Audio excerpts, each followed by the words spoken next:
Narrator हमें बताता है कि डेविल मानव रूप में पृथ्वी पर घूमता है और गलत काम करने वाले लोगों को पनिश करता है।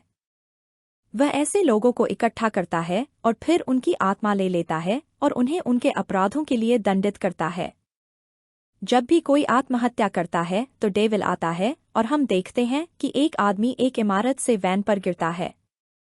इसके बाद हम डिटेक्टिव बोडेन को देखते हैं जो एक पूर्व शराबी है और एक हिट एंड रन दुर्घटना में अपनी पत्नी और बच्चे को खो चुका है।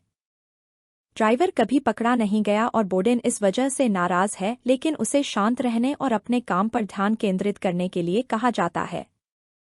आत्महत्या की जांच के लिए बोडेन को बुलाया जाता है और वह देखता है कि मरने वाला व्यक्ति एक धार्मिक व्यक्ति है। उसके हाथों में माला थी और बोडेन को पता चलता है कि वैन आगे बढ़ गई है जिस पर शव है। बोडेन देखता है कि आसपास कोई टूटा हुआ कांच नहीं है और सड़क पर एक रैंप देखता है जिससे वैन सड़क पार करने के लिए इस्तेमाल हुई होगी। वह कहता है कि जब शरीर कांच की इमारत से वैन पर गिरा और टक्कर से वैन अपने आप आगे बढ़ गई। हम विंस को देखते हैं जो एक सूट पहने हुए उसी कांच की इमारत में प्रवेश करता है और जेन नाम की एक बूढ़ी महिला कुछ ढूंढ रही है। सुरक्षा गार्ड लार्सन सारा नाम की एक महिला को लिफ्ट में जाने से रोकता है और उसे हस्ताक्षर करने के लिए कहता है और वह हस्ताक्षर करती है। लार्सन अपने सहकर्मी से कहता है कि उसे 39वीं मंजिल पर कुछ कागजात देने हैं और वह लिफ्ट की ओर जाता है। विंस, जेन, लार्सन, सारा और टोनी नामक एक व्यक्ति ऊपर जाने के लिए इमारत में एक लिफ्ट से जाते हैं। अचानक लिफ्ट काम करना बंद कर देती है और हम कंट्रोल कक्ष में दो सुरक्षा गार्ड लस्टिग और रामिरेज को देखते हैं।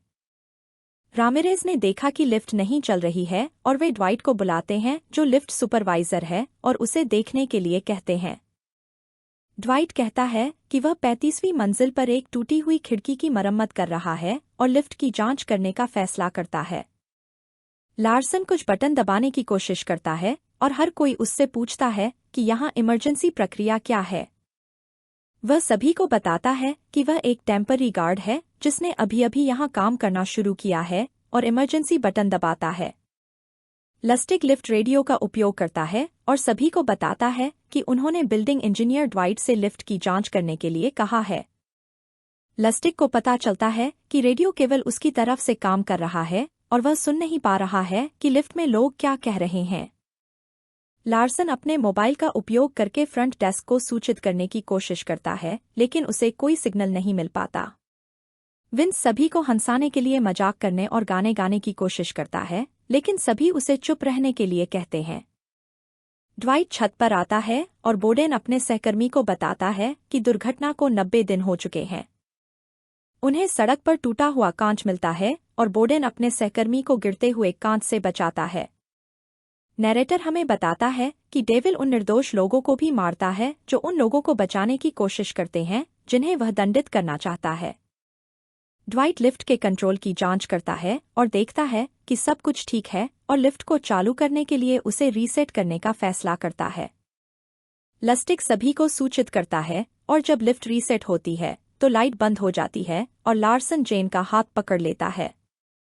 जब लाइट वापस आती है तो वह सभी को बताता है कि उसे क्लॉस्ट्रोफोबिक है और उसे अंधेरे से डर लगता है। टोनी छत के पैनल की जांच करता है और थोड़ी हवा के लिए इसे खोलता है और ड्वाइट बेसमेंट में मुख्य कंट्रोल की जांच करने का फैसला करता है। लस्टिग रामिरेज को बताता है कि कोई व्यक्ति 35वीं मंजिल से कूद गया है और रामिरेज चिंतित लग रहा है। विंस सभी को बताता है कि वह एक गद्दा विक्रेता है और अपना कार्ड जेन को देता है और उसे गद्दा बेचने की कोशिश करता है। हर कोई लिफ्ट में बज रहे एक ही गाने की वजह से परेशान और अचानक सारा को लगता है कि विंस ने उसे छुआ है। वह उसे चेतावनी देती है और ड्वाइट बेसमेंट से लिफ्ट को रीसेट करता है, लेकिन केवल लाइट आती और जाती है लेकिन लिफ्ट चलती नहीं है। ड्वाइट इसे जांचने के लिए लिफ्ट में चढ़ने का फैसला करता है और रामिरेज अपनी स्क्रीन पर कुछ नोटिस करता है। ड्वाइट एक जानवर को नोटिस करता है और उसे बचाने की कोशिश करता है और एक गिरती हुई वस्तु से बाल बच जाता है और लिफ्ट में लाइट चली जाती है।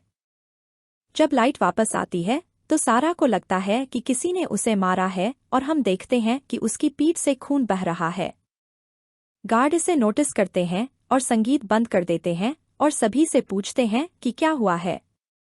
सारा कहती है कि उसे लगता है कि किसी ने उसे किसी नुकीली चीज से काटा है और सभी को लगता है कि विंस ने ऐसा किया है। विंस के हाथों पर खून के निशान हैं और वह कहता है कि सारा उस पर गिर गई, लेकिन कोई भी उस पर विश्वास नहीं करता। वे उसकी जेबों की जांच करने का फैसला करते हैं, लेकिन विंस मना कर देता है और जब लस्टिग यह देखता है तो वे पुलिस को बुलाते हैं। बोडेन को लिफ्ट की जांच करने के लिए कॉल आता है और रामिरेज लस्टिग को स्क्रीन रिकॉर्डिंग दिखाता है। हम स्क्रीन पर एक चेहरा देखते हैं, लेकिन लस्टिग कहता है कि कुछ प्रकाश समस्या और उसे शांत रहने के लिए कहता है। वे हाथों से लिफ्ट का दरवाजा खोलने की कोशिश करते हैं और बोडेन कंट्रोल कक्ष में आता है और उन्हें शांत रहने के लिए कहता है। वह गार्ड को लिफ्ट कंपनी, फायर विभाग को कॉल करने के लिए कहता है और सभी को कैमरे पर अपना ड्राइवर लाइसेंस दिखाने के लिए कहता है। वह देखता है कि कैमरा क्लियर नहीं है और कुछ भी देखने में असमर्थ है और विजिटर पुस्तिका की जांच करने का निर्णय लेता है। अचानक लिफ्ट में रोशनी टिमटिमाती है और सारा को एक दृश्य दिखाई देता है कि सभी मर चुके हैं और रोशनी बुझ जाती है। कोई व्यक्ति कांच तोड़ता है और जब रोशनी वापस आती है तो हम देखते हैं कि विंस की गर्दन पर कांच से वार किया गया है। रामिरेज बोडेन को वापस आने के लिए सूचित करता है और वे देखते हैं कि विंस की हत्या कर दी गई है। रामिरेज का कहना है कि आजकल आत्महत्या, हत्या और दुर्घटना जैसी कई अजीब चीजें हो रही हैं। वह कहता है कि यह डेविल का काम है और लिफ्ट में मौजूद लोगों में से एक डेविल है, लेकिन कोई भी उस पर विश्वास नहीं करता। बोडेन को पता चलता है कि लार्सन का बाहर किसी को मारने का आपराधिक रिकॉर्ड है। लिफ्ट में मौजूद सभी लोग डर जाते हैं और उन्हें पता चलता है कि उनमें से एक हत्यारा है और फायर फाइटर्स आते हैं। बोडेन उन्हें शव को न छूने के लिए कहता है और उसे लगता है कि यहाँ कुछ गड़बड़ है क्योंकि ये लोग हत्यारे नहीं लगते। बोडेन टोनी से विंस के शव की जांच करने के लिए कहता है, जहां उसे एक कागज मिलता है जिसमें लिखा होता है कि विंस 35वीं मंजिल पर किसी से मिलने गया था। सारा कहती है कि उसने पहले कभी किसी व्यक्ति को मरते नहीं देखा है, लेकिन टोनी कहता है कि उसने देखा है क्योंकि वह पहले एक सैनिक था। बोडेन को एक सुसाइड नोट मिलता है जिसमें लिखा होता है कि व्यक्ति ने इसलिए छलांग लगाई क्योंकि उसने डेविल को आते सुना था। उसे यह अजीब लगता है और फायर फाइटर्स गेट खोलने की कोशिश करते हैं और टोनी लिफ्ट की छत पर चढ़ जाता है। अन्य लोग उसे नीचे खींचते हैं, यह सोचकर कि वह विंस की हत्या करने के बाद भागने की कोशिश कर रहा है, जिससे टोनी क्रोधित हो जाता है। बोडेन उस व्यक्ति से मिलता है जिससे विंस मिलने गया था और उसे पता चलता है कि विंस एक अपराधी था जिसने भागकर कई लोगों से उनके पैसे ठगे एक पूंजी योजना में। लिफ्ट में लोग एक दूसरे के हथियारों की तलाशी लेते हैं और बोडेन अपने सहयोगी से विजिटर पुस्तिका में सभी लोगों की जांच करने के लिए कहता है। रामिरेज बोडेन को डेविल का चेहरा दिखाता है, लेकिन वह इस पर विश्वास नहीं करता और कहता है कि दुनिया में बहुत बुराई है। वह रामिरेज को एक माफीनामा दिखाता है जो उसे अपने परिवार के हत्यारे से मिला था जिसने उन्हें मारा और भाग गया। बोडेन लिफ्ट के वीडियो देखता है और पाता है कि जब सारा ने विंस को दोषी ठहराया था तब किसी ने उसे छुआ तक नहीं था। उसे लगता है कि सारा कुछ छिपा रही है और वह सभी को एक दूसरे की तलाशी न लेने के लिए कहता है। ड्वाइट लिफ्ट की ओर नीचे जाने लगता है और जेन और लार्सन एक दूसरे से बहस करते हैं। जेन लार्सन पर मिर्च स्प्रे का इस्तेमाल करने की धमकी देती है और ड्वाइट वॉकी टॉकी का जवाब देने की कोशिश करते समय अपना संतुलन खो देता है। लार्सन जेन से स्प्रे लेने में कामयाब हो जाता है और वे सुनते हैं कि ड्वाइट लिफ्ट पर गिर गया है। वे छत पर कुछ खून देखते हैं और बोडेन जांच करने जाता है और देखता है कि ड्वाइट लिफ्ट पर गिर गया है। वह रेडियो पर गार्ड को सूचित करता है और लिफ्ट में मौजूद हर कोई यह सुनता है और डर जाता है। बोडेन फायर फाइटर्स को लिफ्ट के बगल वाली दीवार तोड़ने के लिए कहता और वे इसे तोड़ना शुरू कर देते हैं। लॉबी फुटेज की जांच करते समय वे देखते हैं कि जेन ने किसी का पर्स चुराया था, लेकिन अचानक स्क्रीन पर कुछ शवों को देखते हैं और डर जाते हैं। वे देखते हैं कि टोनी जब इमारत में घुसा था तो उसके पास एक बैग था, लेकिन वह उसके साथ लिफ्ट में नहीं था।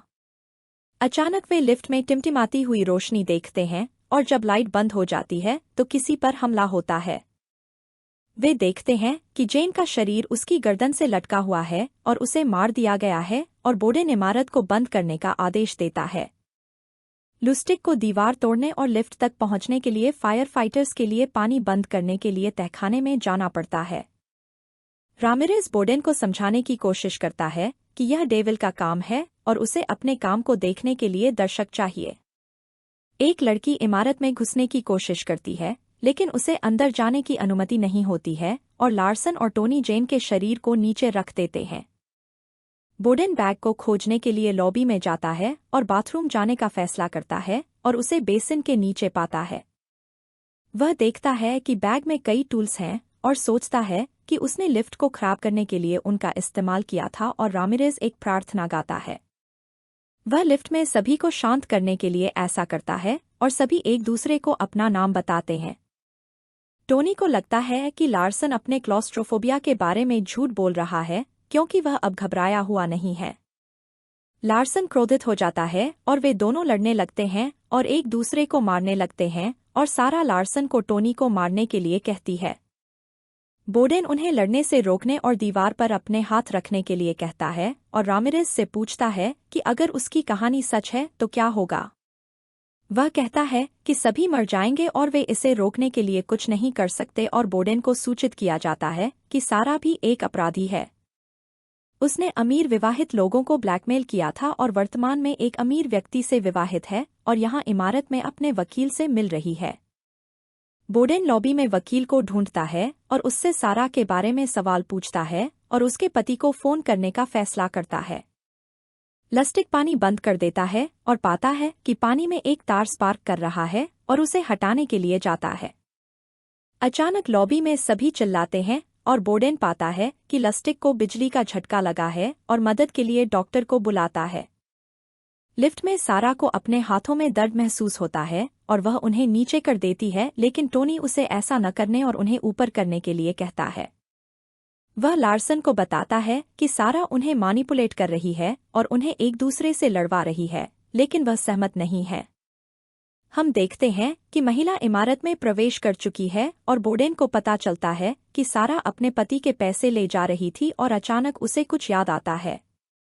वह वापस कंट्रोल रूम में जाता है और कहता है कि सारा का पति उस सुरक्षा कंपनी का मालिक है जिसके लिए लार्सन काम करता है। वह बताता है कि लार्सन को सारा को मारने के लिए काम पर रखा गया था और उसने सीरियल मर्डर की तरह दिखने के लिए दूसरों को मार डाला और लिफ्ट में रोशनी टिमटिमाने लगी। जब रोशनी चली जाती है तो बोडेन सभी को अपने मोबाइल की रोशनी का उपयोग करने के लिए कहता है, लेकिन वे छीन लिए जाते हैं। जब रोशनी वापस आती है तो लार्सन मर चुका होता है और किसी ने उसकी गर्दन मरोड़ दी होती है और बोडेन भी डरा हुआ होता है।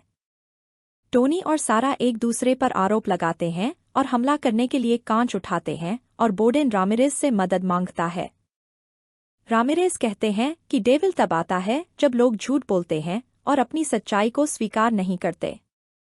बोडेन रेडियो लेता है और उन्हें बताता है कि जब उसका परिवार मर गया था तब वह शराबी हो गया था और वह लगभग मर गया था। उसने शराब पीना छोड़ दिया और एक पुलिस अधिकारी के रूप में अपनी जिम्मेदारी स्वीकार की और उनसे ऐसा करने के लिए कहा। वे दोनों सहमत हो जाते हैं और गिलास नीचे रख देते हैं, लेकिन हम देखते हैं कि सारा की जेब में एक और गिलास है।